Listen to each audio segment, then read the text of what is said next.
I don't think you were honest in your application to come into this focus group. Well, I I would don't not say I could never vote for him. I'm sorry. You wrote that you were possibly voting for Joe Biden and possibly voting for Donald Trump. And let me And ask that's all of you, because true. maybe it's too hard on her. Does Kathy sound like an undecided voter to you? No. No. How many of you would say that she does not sound like an undecided voter? Raise your hands. Here you go, Kathy. We don't Oh, buy it. sorry.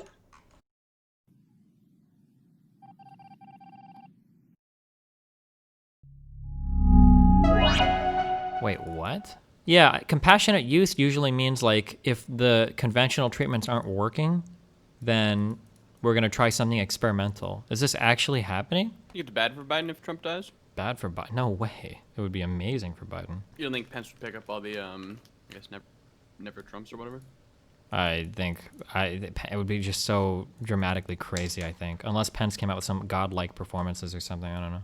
The virus that he denied for so long. Is it? Okay, hold on. Is this actually confirmed that Trump actually received this? Because if so, this would imply that his condition is quite serious, I believe, right? Unless they're just going for like a crazy early intervention. It's being said it's precautionary. You don't usually do this stuff precautionary, right? I don't know if Isn't this is like a prophylactic or what. I have no idea what this type Yeah. of therapy is. It's precautionary. Precautionary measure. He received a single 8-gram dose of Regeneron's antibody cocktail. I'm surprised that the president would honestly ever go to the hospital. I don't know why, but I figured that like the White House would have literally everything. I don't know. It's like a military hospital.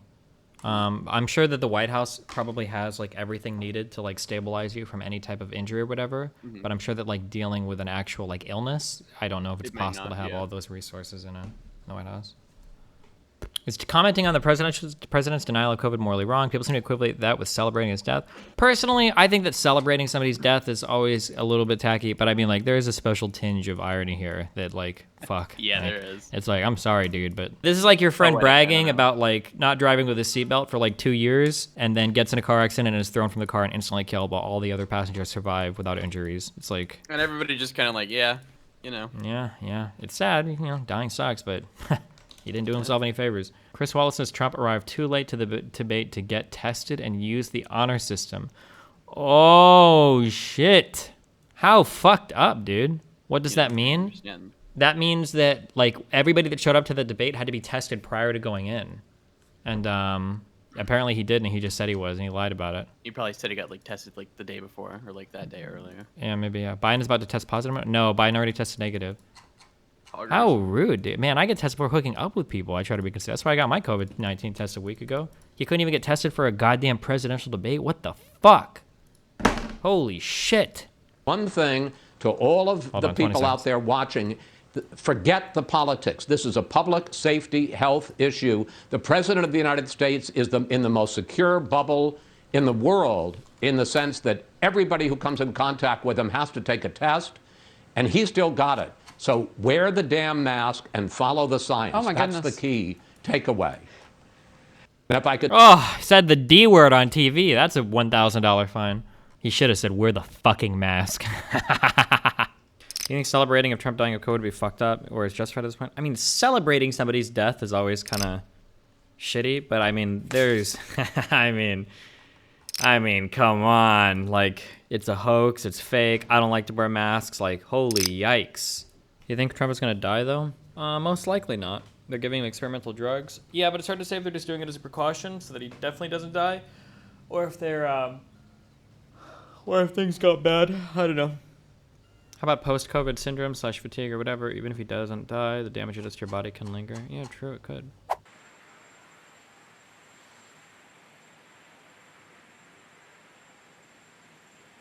You recognize me. It's your favorite president. I got back a day ago from Walter Reed Is he getting oranger? Medical Center. I spent 4 days there and didn't have to. I could have stayed at the White House, but the doctor said, because you're president, let's do it. I said, fine. You tell me what to do, and I'm going to listen. These are great professionals. They've done a fantastic job. And by the way, not only at Walter Reed, all over the country, we have the greatest doctors in the world. We have the greatest nurses. But I spent 4 days there, and I went in, I wasn't feeling so hot. And within a very short period of time, they gave me Regeneron. It's called Regeneron. and other things too, but I think this was the key. But they gave me Regeneron, and it was like unbelievable. I felt good immediately. I felt as good 3 days ago as I do now. So I just want to say we have Regeneron, we have a very similar drug from Eli Lilly, and they're coming out, and we're trying to get them on an emergency basis. We've authorized it, I've authorized it. And if you're in the hospital and you're feeling really bad, I think we're going to work it so that you get them and you're going to get them free. And especially if you're a senior, we're going to get you in there quick.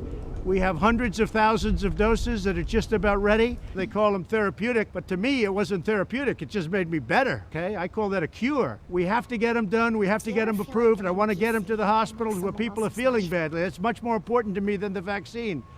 But on the vaccines, we have many companies that are in final stages for the vaccines. Johnson & Johnson, Moderna, Pfizer, all great companies, but many of them. And we're going to have a great vaccine very, very shortly. I think we should have it before the election, but frankly, the politics gets involved, and that's okay. They want to play their games. It's going to be right after the election. But we did it, nobody else. Nobody else would have been able to do it. The FDA has acted as quickly as they've ever acted in history. There's never been a time, and no president's ever. I don't get why people are so invested in spreading the narrative that Trump is in danger right now. I mean, obviously, a lot of people want him to get sick and die. For whatever reason. I think you're getting your hopes up if you think that there's like, you know, like, is there like a decent chance, like 5 or 10% chance that this kind of disease could kill him? Well, yeah, 100%. 100% there's a 5 or 10%. But that's still pretty low. Like, you're going to be like really, really, really disappointed if you're like banking your happiness of like Trump dying. Like, chance of it happening are still pretty low. Pushed him like I pushed him either, to be honest with you. But the FDA is approving things in a matter of weeks that used to take a matter of years. Because I feel great. I feel like perfect. So God, he sounds I think this pretty was bad, a blessing from God that I caught it. Jeez. He doesn't sound that great. I want everybody to be given the same treatment as your president, because I feel great. I feel like perfect. So I think this was a blessing from God that I caught it. This was a blessing in disguise. I caught it. I heard about this drug. I said, let me take it. It was my suggestion. I said, let me take it. And it was incredible the way it worked. Incredible. And I think if I didn't catch it, we'd be looking at that like a number of other drugs. But it really did a fantastic job. I want to get for you what I got, and I'm going to make it free. You're not going to pay for it. It wasn't your fault that this happened. It was China's fault. And China's going to pay a big price, what they've done to this country. China's going to pay a big price, what they've done to the world. This was China's fault. And just remember that. We have, our military is doing the distribution. It's called logistics. And they deliver hundreds of thousands of troops in a matter of days. This is easy stuff for them. So again, a blessing in disguise. Good luck. Good luck.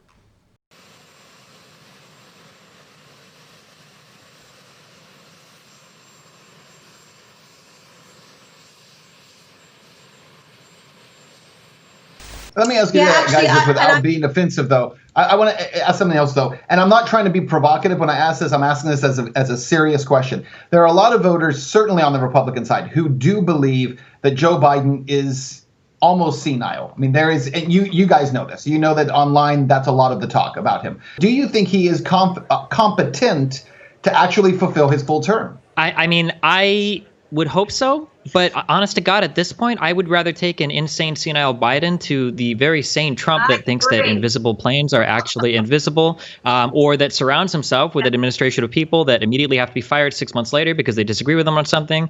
Yeah, I mean, like, we could go back and forth all day trying to evaluate the senility or the sanity of either candidate. But the reality is that if Biden is insane, I mean, that's even more embarrassing for Trump. One, because he's slated to lose double digits nationally to an insane person. And two, the insane person appears to have a better grasp on reality than Trump does.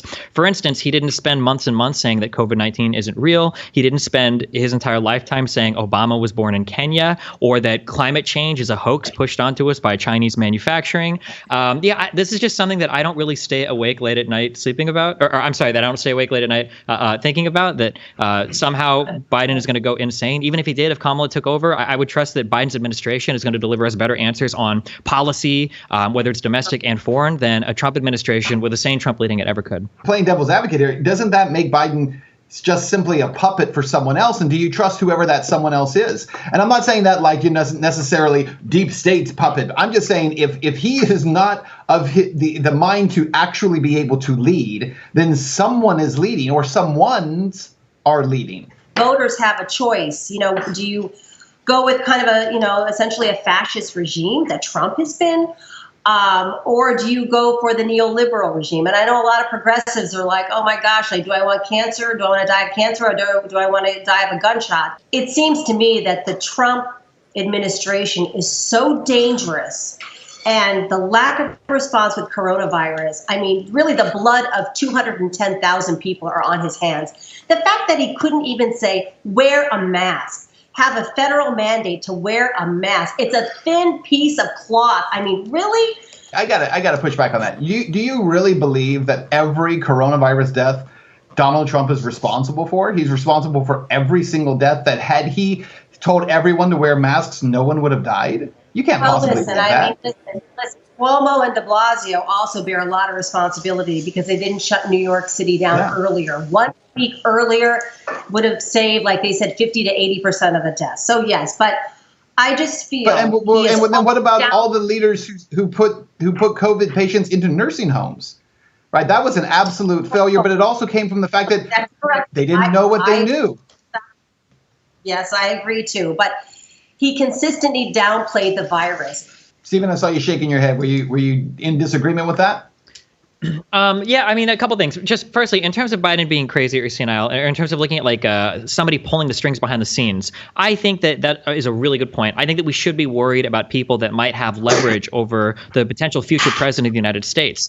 There could be somebody secretly pulling the strings behind Biden's campaign that we don't know about. But more importantly, could also be people pulling the strings behind Trump's campaign that we do know about. After the massive New York Times blowout of Trump's leaked taxes, we know that he has over $400 million of debt that he is the personal guarantor on that is going to be coming to fruition soon. I think that when people talk about whether or not people could have leverage over the president because of reasons, it's strange that they never seem to bring up Trump's massive personal financial liabilities, both at home and abroad. In terms of, is Trump responsible for every single death that happened under the coronavirus? No, of course not every single one. But could we have absolutely mitigated a lot of the damage? Yeah, sure. We can talk about New York needing to do it or other states needing to do it. But the reality is that this type of leadership needs to come from the federal government down. Like, New York is not the NHS. New York is not the CDC. New York is not the executive branch of the United States that should be in charge of coordinating the response all across the country from the top down. Individual states can only do so much. This is one of the rare times that every left-leaning person and right-leaning person should be able to come together and agree the federal government absolutely needed to step in here in a leadership role, like Trump told us he was going to do with problems as a leader, and they needed to give us direction from the top down so that every state wasn't left scratching their head wondering, how are we supposed to respond to this virus that is killing American citizens? Okay, so we are about 33 minutes. Whether you like Trump or you hate him, and I think very few people feel in between. They either like him or they hate him. At least you know what you have. Whereas with Biden, is there a concern that you don't know what you're getting there? I mean, I see a lot of this talk that we don't know what Biden's going to do. I mean, he's talked about his plans to expand the ACA several times. You've got a whole website full of things where you can look at different policies that they're talking about. The reality is we just don't get much policy talk in the United States. Most Americans don't want to hear that. They usually want to hear how you feel about a particular thing. If you want to look at particular policies, there's an entire website or there's an entire section on healthcare on joebiden.com where he's got his plan to protect and build on Obamacare. They talk about the tax credits for middle-class families. They talk about the expansion of the ACA. They talk about the introduction of a public option. All of this stuff is there. And I mean, if you were somebody that was a big fan of Bernie Sanders, I mean, you should be excited because it was just announced that Bernie Sanders, assuming that the Democrats win the Senate, Bernie Sanders is going to be the chairman of the subcommittee on health. So, I mean, I feel like that's a really good concession being made to a progressive party that lost pretty hard in the primaries, Biden wants to appeal to progressives, of course, but you also have to keep in mind that the general Democratic populace did not vote for Bernie Sanders. They don't want the far left, the most extreme possible version of healthcare that we can get. But we have to be cognizant that Biden is planning on implementing the most progressive changes that we've seen in American history when it comes to healthcare. And Bernie Sanders is going to have an active role in that, which I think is like the best type of come together compromise you could possibly get if you're a progressive who, unfortunately, who your candidate lost during the primary season. The thing is, though, if you can get past the rhetoric and the emotion, is there really any difference between them? On this theme that both presidents are the same, when we talk about how Trump is campaigning against intervention, while simultaneously he wants to assassinate Assad, depose Maduro, rolls back friendly relations with Cuba, pulls us out of the historic Iranian nuclear arms deal, pulls us, has North Korea expanding aggression in the Southeast Asia theater, like all of these ideas that these candidates are exactly the same. I mean, just look at where they stand on things like climate change. Look at where they stand on things like healthcare. Look at where they stand on things like tax cuts to the wealthiest people in America. It's just absolutely insane to me that people can try to draw parallels between these two candidates, other than a few hollow talking points that just don't hold true when you look at how either of them ask. When we look at how they treat things like immigration, for instance, we try to draw parallels between Obama and Trump. You know what I think of when I think of immigration and Obama and Trump? I think of one guy that signed DACA and another guy that killed DACA. The fact that these two administrations are put up to be the same thing is just absolutely delusional to me. It is important for people to understand that Obama's foreign policy did not differ greatly on any level from George W. Bush's foreign policy. That Trump's foreign policy has also not differed greatly. And what we've seen really since 2001 is a continuation of essentially the same foreign policy, irregardless of which party is in power at the time. So the idea that there isn't a big difference, I think, only tells you that if Biden comes into office, it's still not going to change. At what point are we going to see a candidate who is dramatically different in this arena? I mean, I totally disagree. So was Obama continuing some of the foreign policy of George Bush? Sure, he was, but that's because he inherited wars from George Bush. It's not like Obama can just flip a switch and walk back on some of these things. Of course, he has to see through some of these campaigns until their end. And also, it's really important to keep in mind, when we say one is just a continuation of the other, the Joint Comprehensive Plan of Action, more commonly referred to as the Iranian nuclear agreement, this is a historic agreement that the United States had set up in place for us to actually ensure that Iran could step into a world where it was welcomed by Western countries in terms of trade and where it did not have a nuclear arm in its future. The fact that the United States was able to spearhead this negotiation, was able to lead this negotiation and get an agreement on this, where we had 24/7 surveillance on some Iranian centrifuges, where we were loosening sanctions on them, similar things we did with Cuba. This was unprecedented. The idea that this is a continuation of Trump, who just completely threw this deal out the window, who behind the scenes has been talking about assassinating world leaders, it's unbelievable to me that we would compare these two leaders as saying that they would have the same foreign policy going forward. I just totally disagree. Well, but I disagree with when you say that. And listen, you're right about the Iran agreement, and you're right about Cuba policy, but you're wrong about Obama in terms of de-escalating war in some of these countries, including in Yemen, where Obama assassinated a U.S. citizen, a Muslim cleric, Anwar al-Awlaki, who was a U.S. citizen and had no trial, had a kill list, which even George W. Bush, as much of a warmonger as he may have been, didn't even have the kill list. So the fact that Obama had these things in place, and as I said, vastly stepped up U.S. drone strikes around the world, and it holds far more drone strikes under his record than Bush ever did. Obviously, the technology changed over that period of time. But now coming into Trump, who continues it, I'm just asking you, why would Biden be different in that respect? Why would Biden actually bring troops home? Why would he actually end the war in Afghanistan? Because Obama didn't and Trump didn't. For every example you can think of something that Obama might have done under his administration that was less than savory, so for instance, killing an American citizen abroad, I mean, we literally assassinated the head of the IRGC, Soleimani, on Iraqi soil. We almost completely lost that country and everything that we'd accomplished with that country at a great loss to not only American life, but to Iraqi life as well, because Trump went on an ego trip and decided to assassinate a leader, foreign soil, without even alerting our supposed allies in the region. the idea that we could think that these two people are existing in even the same world of foreign policy is absolute nonsense to me. You know, were there more drone strikes under Obama than there were under Bush? Yeah, of course, because we replaced some of our troops on the ground, with more sophisticated methods of attacking. But these have just scaled up even increasingly under the Trump administration. And it's not like Trump has scaled back any of these things as well. So, I mean, yeah, if we're looking for a more peaceful, stable world, I don't think that going with the isolationist, protectionist president that's trying to attack NATO and allies in the Middle East, I don't think that's the way that we want to move forward. Right. I hear what you're saying, but again, I disagree. And to treat Anwar al-Awlaki and then his 16-year-old son, who was also a U.S. citizen, who was also assassinated by drone strike, that's flies in the face of everything we're built on as a country of laws. Michael Regenwald, we'll bring you in. So does here allowing a foreign leader to Young come in and have his bodyguards beat up American citizens, on camera and then wish them well, which Trump did with Erdogan. This undermines a lot of what it means to be American as well in terms of inviting foreign leaders onto our soil. I don't disagree with that. I don't disagree with that. I think that we're seeing that happen, but we're seeing that happen across the board. That's what I'm saying, is that Obama was a better in terms of diplomacy, and he was more of a diplomat. No question about that. But his actual policies were pretty much the same thing. Now, let me bring in Michael, because he's probably going to hang up on us if we don't get him in here. Michael, you've heard some of this conversation. Let me just let you pick up from where we are. Are we both nuts? Where do you stand on this? I mean, listen, your guest there is completely denying. What about the invasion of Libya and the assassination of Gaddafi, and then the arming of ISIS, in fact, in Syria? What about the escalation? Not only continuing Bush's war, but escalating it to 9 other countries. Are you kidding me? This was a travesty. Oh, that's why we call him Obama in chief. Obama was a warmonger, and he has the deep state military industrial complex behind him, and so does Biden. Trump is bucking all that. Trump is trying to de-escalate. He's trying to bring the troops home against the deep state wishes, against the military industrial complex. Are you kidding me? But Michael, to the I just other think it's point incredibly hilarious making, to suggest that the Democrats were the ones that were in the pockets of the deep state military industrial complex when you have Cheney getting $1 million checks cut to him by Halliburton. I don't even know what kind of mental gymnastics you have to compete in order to wind up in that conclusion. Did you know that Obama was considered a neocon? They basically baptized him into the neocon order.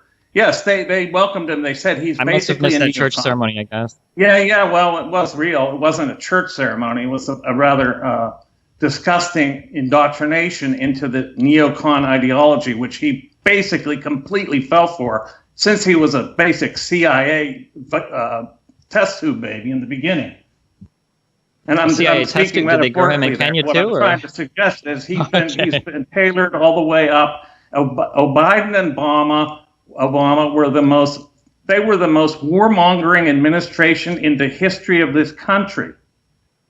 Aggression beyond belief. Let me jump in. They not only extended the Iraqi and Afghanistan war. You know how many countries they bombed? Would you like a list? Would you like a list? I'm sure it's probably posted on your Twitter or on a Medium article somewhere, I'm sure. Yep. Yeah, this is a question for Stephen. Right, you were asking specifically when you were talking about Trump's position. So I'm going to ask you a question first, Stephen, and then I want to ask Michael a question. But in terms of, Stephen, what Michael said there, which I had forgotten too, which is absolutely true, in terms of the overthrow of Libya, in terms of the killing of Gaddafi, which the U.S. led, in terms of not only destroying what was already in place there, but turning Libya into a place where open slave markets return to the world. I mean, how do you justify that as saying here is a guy who was nothing like Bush or like Trump? He was all a diplomat. Obama's administration overturned the Middle East in a way that not even Bush had in terms of bringing about an absolute disaster of human crisis taking place there that is still there right now. Absolutely. Well, so he bombed Syria, Somalia, Yemen, Pakistan, and Libya. All the countries. Yeah, so Libya is a complicated affair, okay? There were a lot of war crimes are being alleged by both sides during the Libyan civil war. I mean, why we stepped in to intervene there, I think it's important to note two things. One, technically the U.S. didn't kill Libya, or I'm sorry, didn't kill Gaddafi, number one. And number two, Biden opposed Libyan intervention. When you want to look back and you want to talk to, leaders and see where they stand on certain invasions, I guarantee you Trump is right alongside cheering every single foreign intervention on. He did it with Iraq. He changed his position later after leaders like Biden had written about how horrible an idea it was. And he'll come along and he'll say, whatever was good, whatever was bad, based on how things turned out afterwards. But Trump hasn't been leading the world in terms of saying that, like, oh, well, we shouldn't be involved in this or we shouldn't be involved in that. He stepped up and he was real quick to bomb a Syrian airport. He's been real quick to step up drone strikes in Yemen. He's been real quick to turn the other eye when people like Khashoggi were getting chainsawed up in Saudi Arabia. He's been quick to abandon allies like the Kurds, to say that he wants to take over oil fields. People accuse Bush and Obama of going to war for oil. Trump is literally talking about running oil fields that used to be controlled by ISIS in northeast Syria. Like, how are we going to turn the there because Obama basically armed what became ISIS. He armed the rebels to overthrow the Syrian leader Assad, as you know. That wasn't and ISIS therefore that was he being cost armed. us ISIS billions of dollars there, and Trump is merely trying to recoup the money that was lost there. As for Iran, the deal was outrageously horrific. Okay, they handed up. Okay, so hold on, Michael. Before we get to that, hold on, I want to ask you though, Michael, about this, because on the other side of it, you do have the assassination of Soleimani in Iran. Now, Soleimani, in reality, was the one who pushed ISIS out of Iraq. It was not the U.S. that pushed them out of Iraq. The U.S. and the Russian coalition did help to push them out of Syria. They did not push them out of Iraq. Soleimani did. Soleimani actually was defeating our enemies in Iraq, and Trump assassinated him. So when Trump says that he wants to end the wars and bring the troops home, why take those kinds of steps to assassinate a leader in another country and not expect there to be some kind of blowback as a result of that? What was there a war as a result? No, there wasn't a war as a result. Did they try to I didn't say a war, I said blowback. By bombing bases in Iraq? Yes, they did. Did he strike back? No, he did not. Okay? Soleimani, Iran is not some friendly little neighbor that we can get along with, actually. They're actually arming terrorists all over the world. They have absolutely indicated that they want to destroy Israel and wipe them off the map. Okay, they're a terrorist funding state that has absolutely no peaceful intentions with their neighbors. So making a deal that Obama made with them, that is hardly an accomplishment. That's like making a deal with the devil. So if you want to tout that as some sort of accomplishment, go right ahead. But that's absurd. You want to make a deal with them? Why don't you make a deal with North Korea and hand them something too? Why don't we take a plane load of money over there? He did want to make a deal with North Korea. These plane loads. Not a plane load of money like Obama dropped off in Iran. Literally plane loads of money. Load The plane loads of money were Iranian assets that were unfrozen as part of that agreement, which is totally fine. Easing economic sanctions to make it so that a state, they were Iranian assets. They were already owned and frozen by the United States. It was their money. But regardless, we have this idea. We need to stop having this one-dimensional view of foreign policy where some people are good and some people are evil. The reality is that the reality is, well, look who's talking. You just said that Iran was evil. It's like making a deal with the devil. I don't think that every single Iranian citizen is a devil. And I don't think that every single Iranian leader or leader of any of their guards are devils as well. This idea that we can never bring Iran to the table to be friendly, that's not true. We almost did it under Bush until Bush came out publicly and identified them as being part of the axis of evil. We were negotiating with Soleimani himself in order to bring them to the table and to come to some agreement about how things should work in the Middle East. And you know what? We got the Iranian deal under Obama, and then we dismantled that under Trump, and then Trump came in and killed Soleimani. So yeah, we do have a lot of trouble, but it's because of the schizophrenic way that U.S. foreign policy works, oftentimes under aggressive Republican leadership. Do you believe, I'll start with you, Michael, that any of this very important discussion is going to be discussed at all tonight in this debate because it was ignored last week? Will it come up at all tonight? And why can this issue be ignored by the moderators who are asking these questions?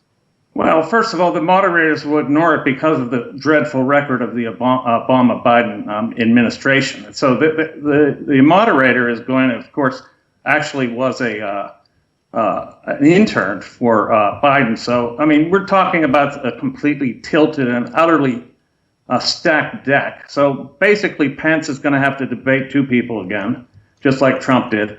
So I mean, yeah, they're going to hand them softball. They're going to hand Kamala Harris a bunch of softballs. They will never. I don't think they're going to get into foreign policy at all. You'll see probably, Kamala Harris basically focusing on Trump and what an evil orange man he is, and that's all I think that's all you're going to get. Orange man bad, orange man bad. You're going to hear a bunch of rhetoric. It's very facile and fashionable to bash Trump without looking at anything that he's done, and to characterize him as Hitler too, when he's less interventionist than Obama by a long shot. Biden is a deep state, entrenched political hack. His own son took $3.5 million from the ex-mayor's wife of Moscow. He's taken money from Ukraine, China. The guy is a billionaire thanks to the influence peddling of his dad. This is a family that is more corrupt than any other person who's ever run for presidency. And that they're calling Trump corrupt. Trump is obviously clean as a whistle. Why? Because they've been investigating him for 4 years and nothing has come up. Unfortunately, foreign policy just isn't that interesting to most Americans. We're separated, on both sides by oceans. We don't really have like direct involvement. We don't see it on TV every day. So I don't think that foreign policy is the most important thing or at the forefront of most people's minds, especially right now when what everybody is kind of focused on is the economy. I do agree with our other guest here that I think it is unfair to bash Trump without looking at anything he's done. I think it's way more fun to bash him after looking at things he's done. And when we're talking about foreign policy, that includes things like taking oil fields from ISIS and trying to run them for American profit, abandoning allies in the Middle East like the Kurdish people, denying visas to Iraqi citizens because of your Islamophobic bend to ban all travel from people from certain countries, the dismemberment of a historic deal that prevented what we consider to be a threatening nation from securing nuclear weapons, the behind closed doors consideration of assassinating or deposing world leaders like Assad or Maduro, or the expansion of North Korean intercontinental ballistic missile tests. I mean, we can go on and on and on. I mean, I agree. I don't think we should bash Trump without looking at what he's done, because there's way more material to bash him for if we actually take a look at his hilariously inept position on foreign policy and all of the blunders that he's made time and time and time again throughout the very short amount of time that he's actually been president of the United States of America. All right. Well, as you said, we could talk about it for a long time, but the problem is there's something called a vice presidential debate that's about to begin. The U.S. death toll as a percentage of our population is higher than that of almost every other wealthy nation on earth. For instance, our death rate is 2.5 times that of Canada next door. You head the administration's coronavirus task force. Why is the U.S. death toll as a percentage of our population higher than that of almost every other wealthy country? Our nation has gone through a very challenging time this year. But I want the American people to know that from the very first day, President Donald Trump has put the health of America first. Before, there were more than 5 cases in the United States, all people who had returned from China. President Donald Trump did what no other American president had ever done, and that was he suspended all travel from China, the second largest economy in the world. Sorry. Now, Senator Joe Biden opposed that decision. He said it was xenophobic. Not true. And hysterical.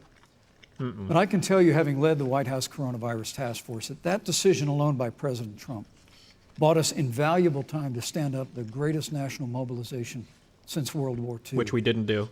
And I believe it saved hundreds of thousands of American lives.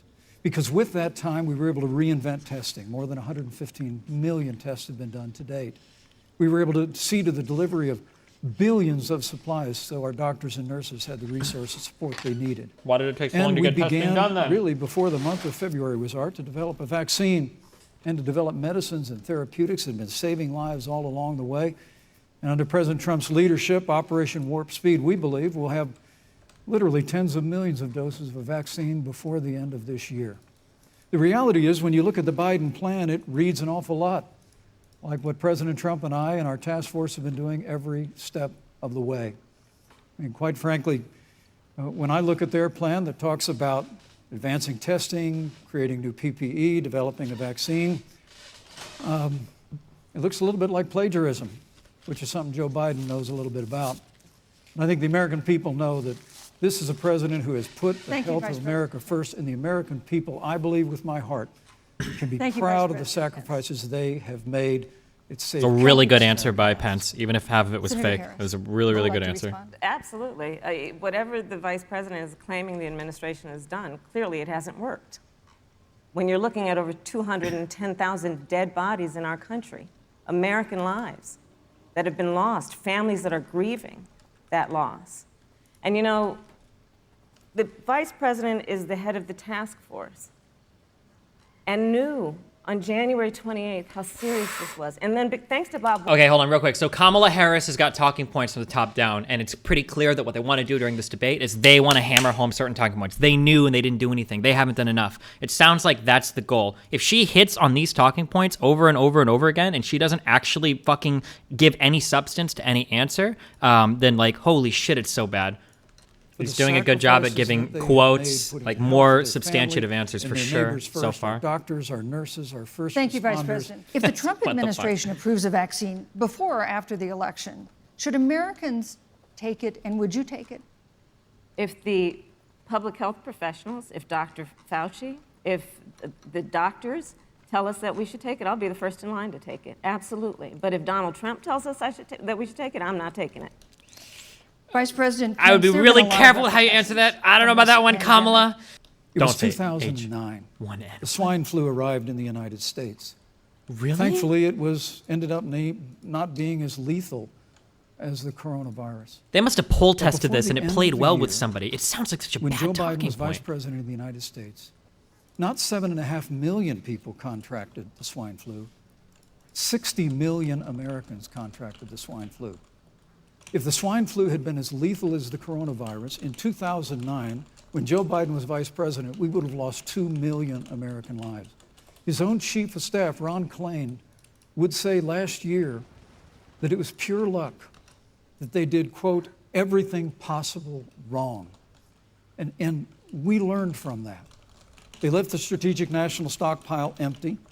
They left an empty and hollow plan, but we still learned from it. And I think the American people, I'm going to say again, can be proud Vice President Pence, I'm sorry, of your what time we is have up. done.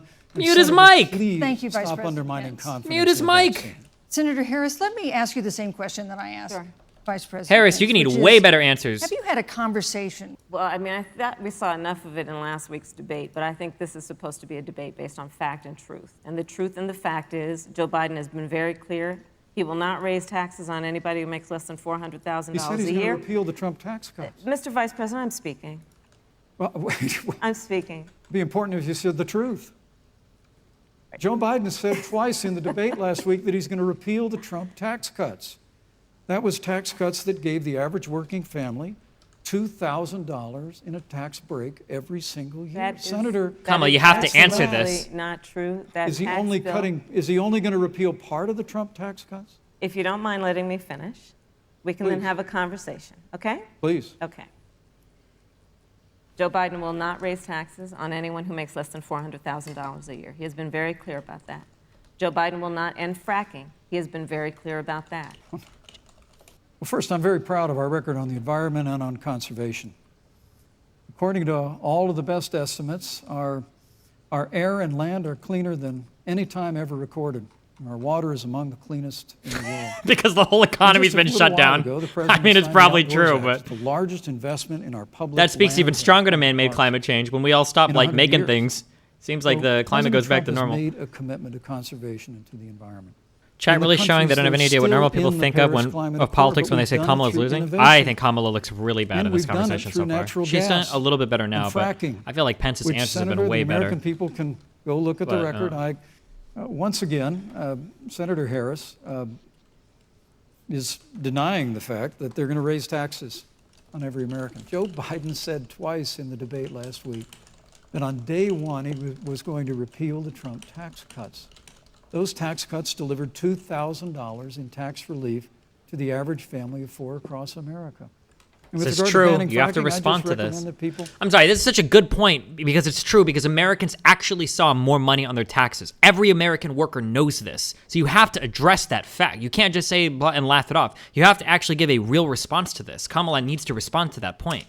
Are you and Joe Biden, if somehow you win this election, going to packed the Supreme Court to get your way. I'm so glad we went through a little history lesson. Let's do that a little more. In 1864. Well, I'd like you to answer the question. No, Mr. Vice President, I'm speaking. I don't think this is the big W that you think it is, but. In 1864, one of the, I think, political heroes, certainly of the president, I assume of you also, Mr. Vice President, is Abraham Lincoln. Mm-hmm. Abraham Lincoln was up for re-election. And it was 27 days before the election. And a seat became open on the United States Supreme Court. Abraham Lincoln's party was in charge not only of the White House, but the Senate. But Honest Abe never mind. said it's not the right thing to do. The American people deserve to make the decision about who will be the next president of the United States. And then that person can select who will serve for a lifetime on the highest court of our land. And so Joe and I are very clear. The American people are voting right now, and it should be their decision about who will serve on this most important body for a lifetime. He did sort of look like an idiot when he would try and do that, and she'd be like, I'm talking now. And she had that like teacher voice of like, now, children. And I don't know, that resonated with me. I don't know. I'm trying to. I mean, like, I agree. Trying to pull a Trump, and it didn't work. Man, and she took it very well in stride, and just like, no, it's my turn, child. I agree with you in terms of how I viewed it. But I don't feel like it looks. I feel like to an average American, I feel like when Biden was like, man, why don't you shut up? I feel like that played a lot better than Kamala being like, excuse me, I'm talking.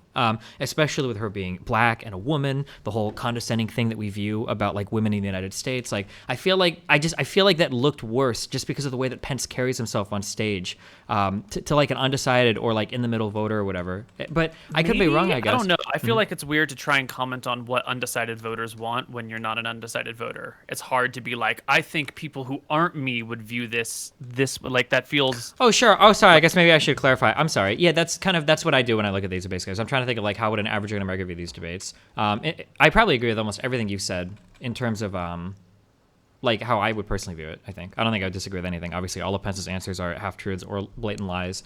I'm just thinking like rhetorically, were Kamala's answers effective at swaying? Because that's kind of what you're looking for, like moderates or people towards the middle or to galvanize your base is what I'm looking at. Wait, did he actually have like a pink eye during this debate? I tried to see it, but I didn't actually. Also, pink appearance of the eyelid is a very serious sign of COVID-19. Is that true? I haven't read that anywhere. COVID-19 symptoms.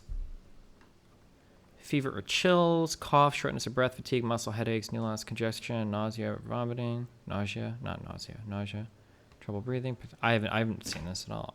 It's rare. Sounds like bullshit. I wouldn't trust any. Don't read any shit on Twitter, dude. Fuck all that shit. I don't know. Were you disappointed by Harris's performance? You kind of hyped her up.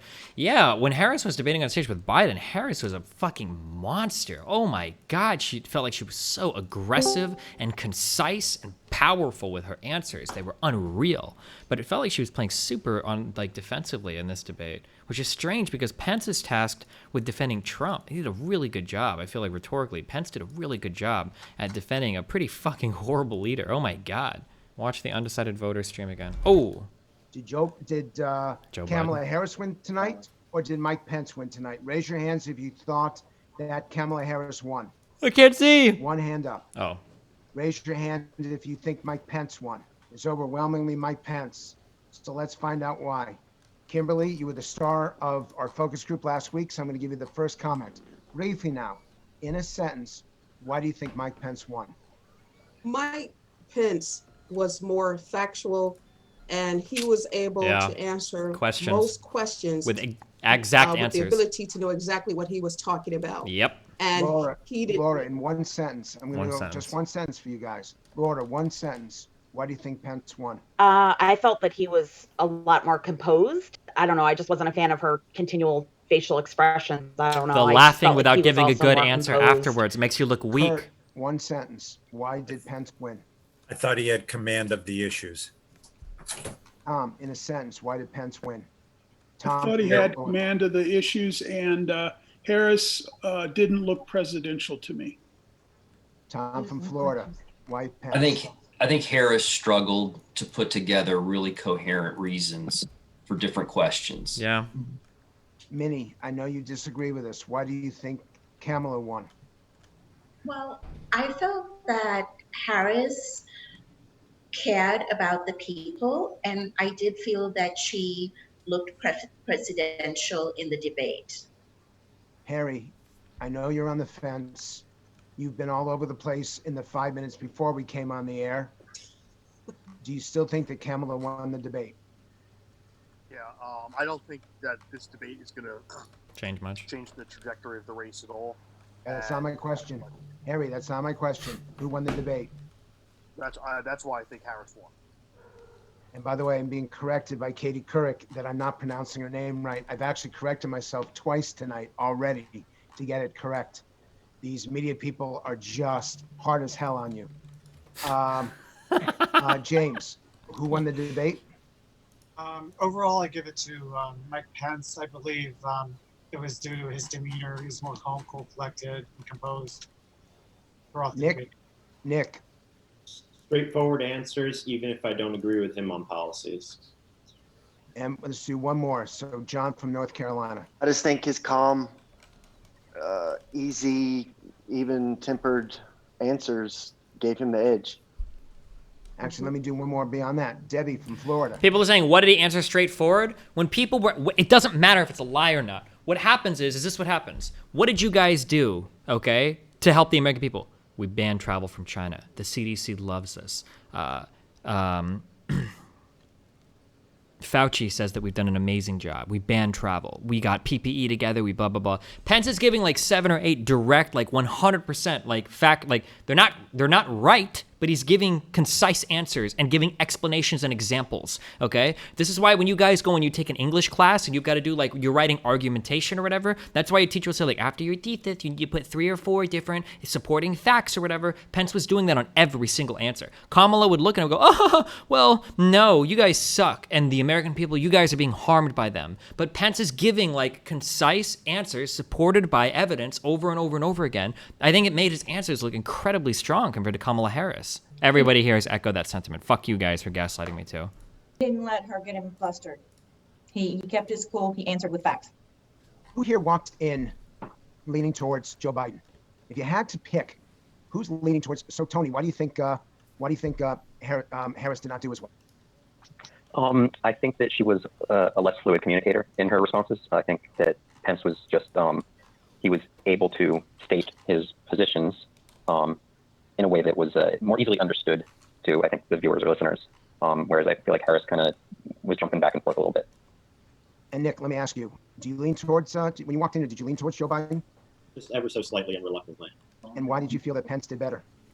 It was just straightforward and command of issues. But again, I don't necessarily agree with him on them, but I liked how he answered the questions at least. Okay, what I'd like to do now is I want to ask you a very simple question. And then we're going to go, and I'm going to give some special guests the chance to ask questions of you as well. Give me one word or phrase to describe Mike Pence based on what you saw this evening. Just one word or phrase. And I'm going to go in order. And so Tom from Nevada, I'm going to start with you. He could be president. Tom from Florida. Bit of a robot. Kurt from Florida. Presidential. Laura from Florida. Even keeled. John from Ohio. Presidential. Tony from New Hampshire. Bland. Harry from Pennsylvania. Regressive. Debbie from Florida. Professional. Minnie from Nevada. Unsympathetic. James from Nevada. Calm, cool, and collected. Nick from Arizona. Typical politician. Kimberly from Ohio. Comfortable. Say it again. Comfortable. And John from North Carolina. Low emotion.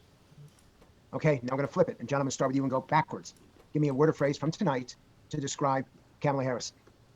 John from Ohio. Evasive. Energized. I just realized we got 2 Johns, but I wanted to start with John from North Carolina. Word or phrase to describe Kamala Harris tonight. Evasive. Kimberly from Ohio. Nervous. Nick from Arizona. Focused on the past. James from Nevada. Shifting blame. Minnie from Nevada. Caring. Debbie from Florida. Snarky and sarcastic. Harry from Pennsylvania. Too rehearsed. Tony from New Hampshire. Nervous. John from Ohio. Evasive. Laura from Florida. Abrasive. Kurt from Florida. Abrasive. Oh. Unsteady. Interesting. Tom from Florida. Rigid.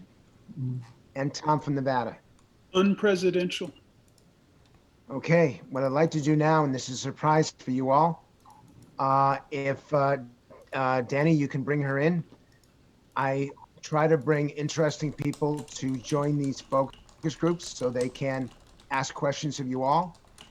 I don't know if you can see her name, but I've always wanted to do a session with Katie Couric. She's one of my favorite people, and I can see the smiles from your faces, so you know who she is. So Katie, if you can unmute yourself and we can actually see you, I'm going to give you the floor to ask any question you want to from our focus group participants.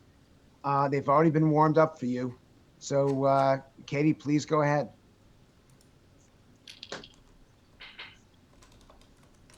And this is what happens when you're on live streaming. Is Katie still there? Fucking Katie. God damn it. Katie. Okay, while she hopefully unmutes herself. Oh, Katie. Kathy. Let me ask you a question, because I'm curious.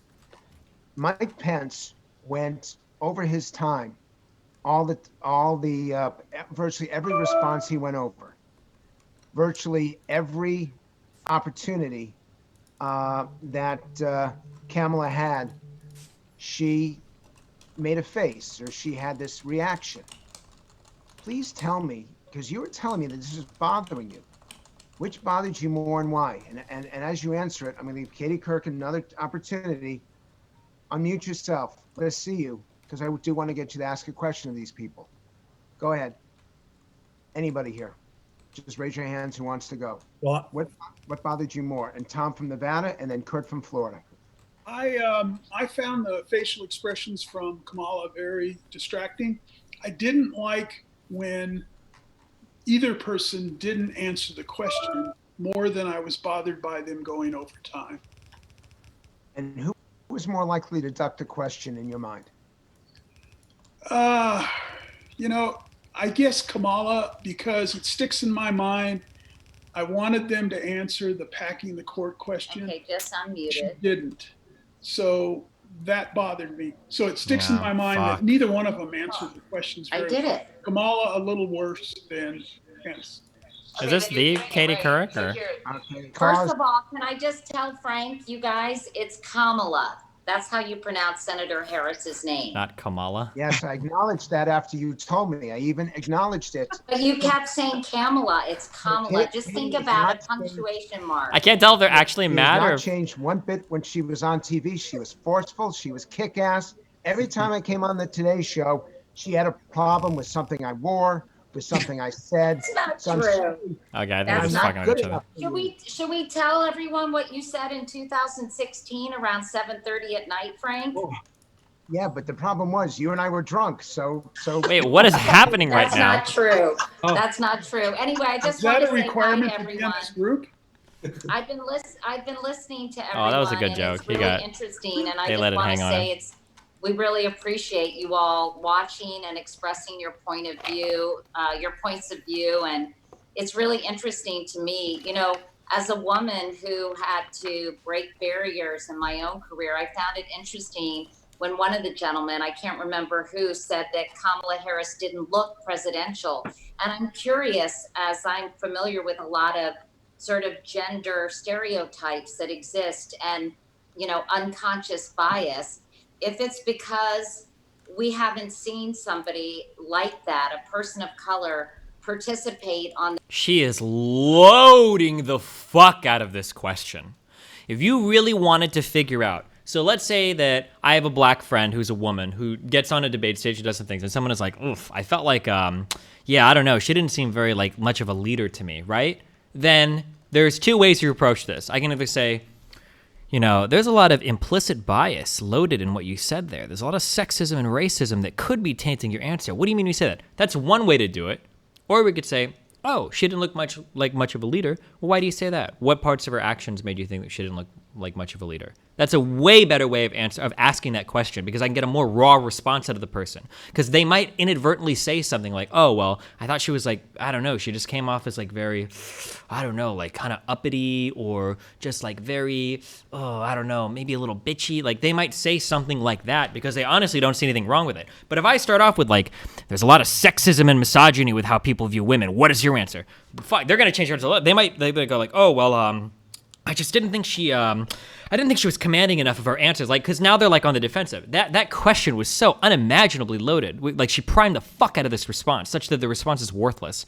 Kind of annoying that she did that, but ugh. The national stage to this. Also, hold on, I'm sorry, I have to explain this. I'm not saying whether or not she's right or wrong. I'm giving you a strategy to ask a person a question and to get a good response out of them, rather than to prime the question in such a way that they're going to respond in a way that fits what you want to hear better. If you're asking somebody a question and you want to know how they actually feel about something, then you ask, as little as possible, rather than giving them as much information as possible. For instance, if I want to find out, how do you feel about my friend over here? I'm not going to say, yo, this is Joe. He's like my best friend. What do you think about him? Well, if you like me, you're probably going to say you kind of like him, because now you get a lot of pressure to, because I just told you he's my best fucking friend. If I wanted to know how you truly felt about him, I'd probably say, hey, you know Joe? I don't know. What do you think about him? Right? That's way more neutral. And now it's like, well, if you fucking hate him, they might fucking say some shit, But I would never prime the question so hard that it's obvious that you're supposed to answer in a particular way. Nobody wants to be sexist or racist. So when you say a lot of people that hate her are sexist or racist, you're priming a certain answer, whether or not you realize you're doing it.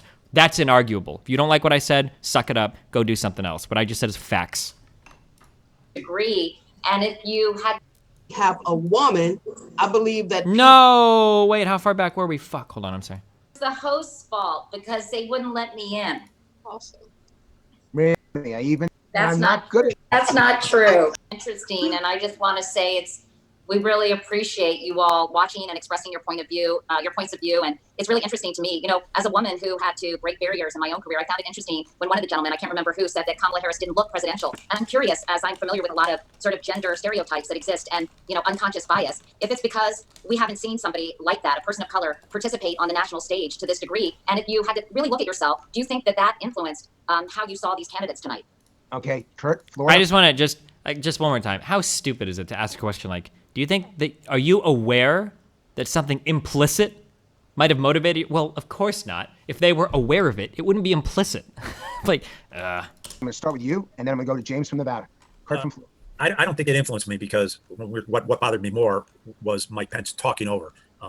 Everybody's appearances in a debate, has their little idiosyncrasies, maybe with their hands, maybe with their face, maybe the inflection in their voice. So I wasn't influenced by that at all. In fact, last week we saw Mr. Biden and President Trump make all type of facial expressions, and that was never an issue on last week's call. Now, because we have a woman, I believe that people are inadvertently, looking at her a certain way. Did she do a good job tonight? She didn't do as well as I expected her to do, but she got it done. I believe she was extremely nervous on a national stage, and we know that Pence has had major practice, so he did well. He was more calm, he was more reserved. But as far as presidential, it all depends on who you're asking and why you're asking, especially when you're asking males. Okay, so let's go to the three other women who are on this panel. Debbie, what's your reaction to Katie's questions? I think color had nothing to do with it. Absolutely nothing. She was just snarky. She frowned, she smiled, she laughed. Every time he would start to say something, she would her eyes. I just did not. That was a major turn off for me, regardless of her color or gender. Debbie, can I interrupt, Frank? I'm just curious because from my point of view, I saw Mike Pence making expressions of impatience, interrupting her, looking exasperated and frustrated. And I'm curious if he bothered you when he was doing that kind of body language and those kinds of expressions were coming from him.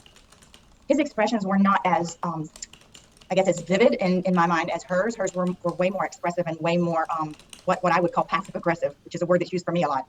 I just think I'm aggressive, but she just came across as again, just a sarcastic look or like, oh, I can't believe he's saying that. And Pence's were more of, I think, frustration, and they did not bother me as much. I can't say exactly why, but it has nothing to do with his gender. Nothing. Frank?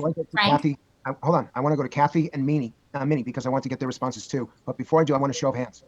Who do you think showed their emotions more tonight? Kamala or Kamala? Or, well, this is not on television. Kamala or Mike Pence? Who would say Kamala Harris showed her emotions more? Raise your hands. Okay. Katie, are you surprised at that? That virtually everyone here said that she was more expressive?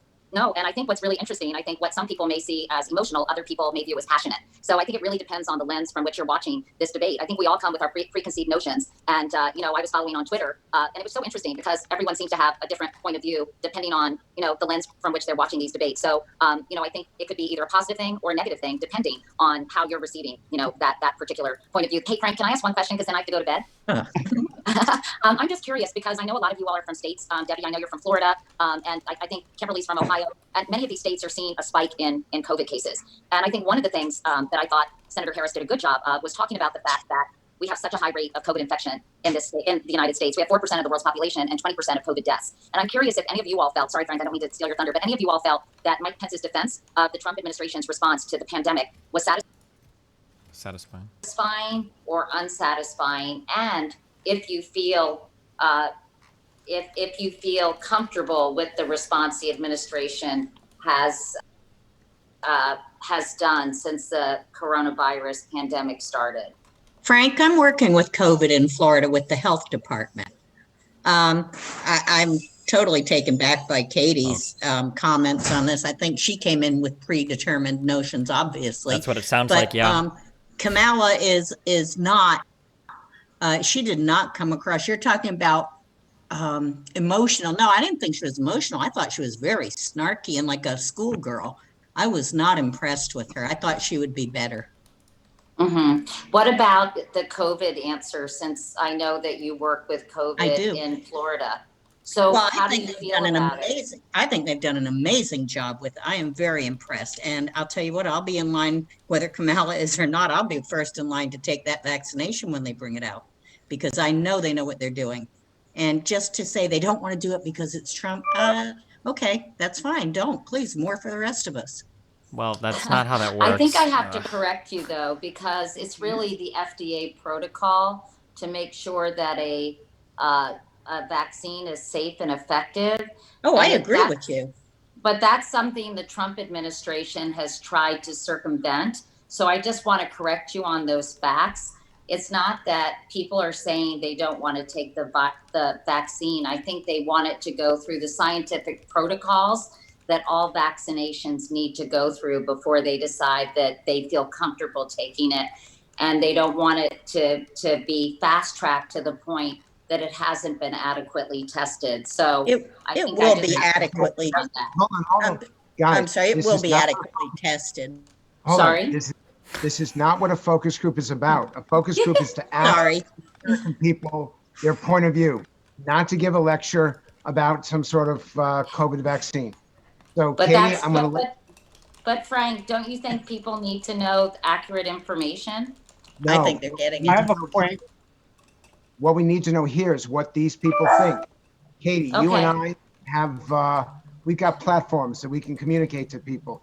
I want to know what they think. And believe me, I don't, you're going to kill me tomorrow. So everyone here, I want you to take a look at me, because you're going to see a knife in my back, and it's going to have Katie's name on it. That's not true. That's not true. I'm dead. I'll stop talking. Okay. My guys, I've got someone very special for you. And Minnie, I'm going to call on you now, but I want to tell my guys, I believe that General Wes Clark is on this call.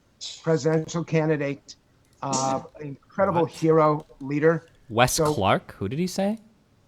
While we bring him in and he unmutes and shows himself, Minnie, please go ahead. Your comment. Okay, so I just wanted to address America's reaction to COVID. I personally think America has given up on COVID.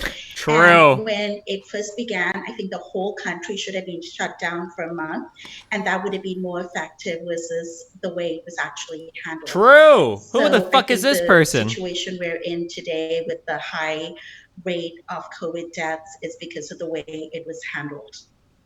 Super true. Initially.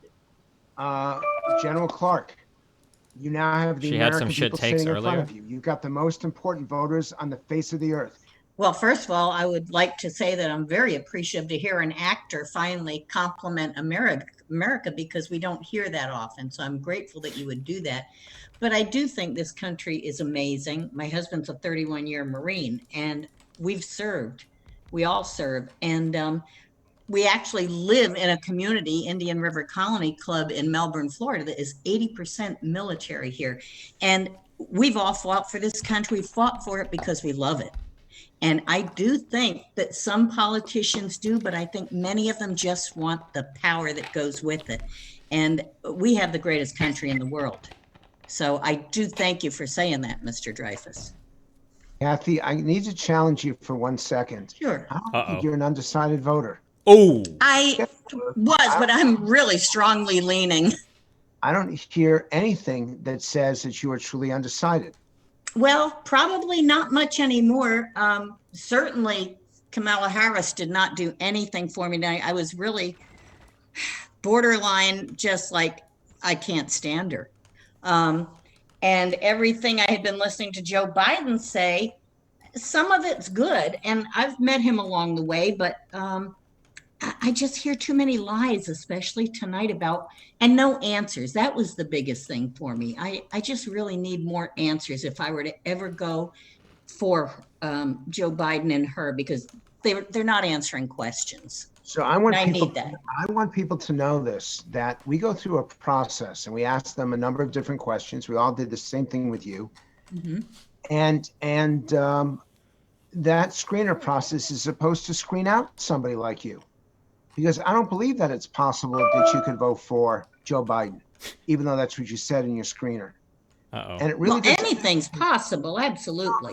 No, come on, Kathy, let's be honest here. And there are a lot of people watching, and there are journalists going to watch, because I'm going to challenge you right now. Damn. That I don't think you were honest in your application to come into this focus group. Well, I would not say I could never vote for him. I'm sorry. You wrote that you were possibly voting for Joe Biden and possibly voting for Donald Trump. And let me ask all of you, because maybe it's too hard on her. Does Kathy sound like an undecided voter to you? No. No. How many of you would say that she does not sound like an undecided voter? Raise your hands. There you go, Kathy. We don't buy it. So when they talk about integrity, and I would assume that you've got kids and maybe you got grandkids because of where you live, that you got to be honest, because it makes people like me look bad, and it makes the polling profession look bad when people make this claim. And I see that Katie Couric agrees with me, by the way. So. Oh, I'm not surprised. Of course you're not, because you're a Republican. Thank you very much for doing this. We heard you. We appreciate your time tonight. Okay, thanks. Can somebody link the C-SPAN debate? Let's bring in Lionel with Lionel Media. My friend Lionel, you got to listen in on some of that. For the vice I president. hope you got to listen in on it. It was there was a lot to be said, and we could have gone with that. That's probably going to be, by the way, for those of you watching, far more interesting than anything you're going to see tonight during this vice presidential debate. We're probably about a couple minutes away from it beginning. Lionel, what are your thoughts as we head into this debate? Well, first of all, I disagree completely. That was wonderful, but completely irrelevant as to what's going on tonight. And by the way, Ben, if I could, would you please don't run certain people at 1.5 times normal speed? I'm just saying, I don't think that was fair to speed up somebody's answers like that, because I didn't understand sometimes what was even being said. It's called the U.S. flag, you stupid fuck. This is the only flag that the United States federally has and recognizes. Why the fuck are you acting like a different